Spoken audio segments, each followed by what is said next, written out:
Hello students, आज हम study कर रहे हैं class +1 biology chapter 2 biological classification. ये चैप्टर उन स्टूडेंट्स के लिए बहुत ही ज़्यादा इंपॉर्टेंट है जो नीट 2025 के एग्जाम्स में अपेयर हो रहे हैं और क्लास +1 फाइनल एग्जाम्स की प्रिपरेशंस कर रहे हैं। So let's start with the chapter 2 biological classification. सबसे पहले डियर स्टूडेंट्स, हमें ये पता होना चाहिए बायोलॉजिकल क्लासिफिकेशन होती क्या है।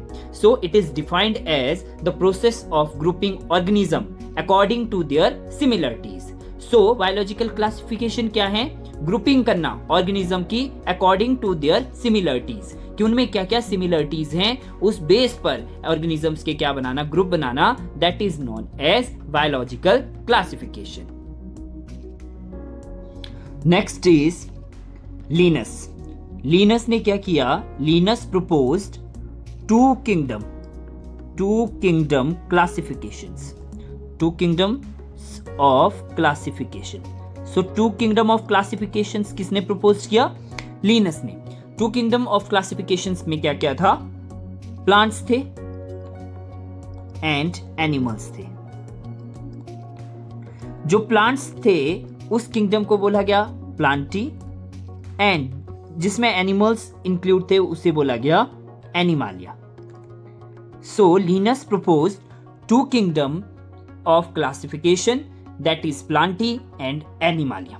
अब क्या था कि ये दो किंगडम्स थे, प्लांटी एंड एनिमालिया। अब यहाँ पे there were certain limitations with the classification of two kingdoms as it does not distinguish between eukaryotes and prokaryotes. So अब क्या थे, यहाँ पे कुछ limitations थी। अब limitations क्या क्या थी कि ये जो है टू किंगडम्स ऑफ क्लासिफिकेशंस, इसमें वेल डिफरेंशिएट नहीं था, डिस्टिंग्विश नहीं था कि यूकैरियोट्स और प्रोकैरियोट्स में क्या डिफरेंस है, यूनिसेलुलर एंड मल्टीसेलुलर ऑर्गेनिज्म में क्या डिफरेंस है, and photosynthetic and non photosynthetic organisms में क्या डिफरेंस है। सो आगे क्या हुआ, एक नए जो साइंटिस्ट थे R.H. Whittaker in 1969। अब आप बोलेंगे सर ये R.H. विटेकर जो थे इन्होंने 1969 में क्या किया? इन्होंने क्या किया, जो R.H. विटेकर ने सुजेस्ट किया 5 किंगडम क्लासिफिकेशन। डियर स्टूडेंट्स, हम बहुत ही बेसिक से स्टडी कर रहे हैं। So who proposed 5 kingdom classification? R.H. Whittaker ने प्रपोज किया 5 किंगडम क्लासिफिकेशन। और कब प्रपोज किया? 1969 में। डियर स्टूडेंट्स, यहाँ पे नोट करने वाली क्या बातें हैं, नीट 2014 का एग्जाम्स हुआ, वहां पे ये क्वेश्चंस पूछा गया था, who proposed 5 kingdom system of classification? R.H. Whittaker 1969। तभी मैंने बोला था ये जो हमारा सिलेबस और ये जो हमारा चैप्टर है ये नीट के पॉइंट ऑफ व्यू से भी बहुत इंपॉर्टेंट है, साथ ही साथ जो स्टूडेंट क्लास +1 फाइनल एग्जाम्स के प्रिपरेशंस कर रहे हैं उनके लिए भी बहुत इंपॉर्टेंट है, क्योंकि हम बेसिक से स्टार्ट कर रहे हैं। So R.H. Whittaker suggest the 5 kingdom classification, and the classification of these 5 kingdoms वो क्या क्या थी?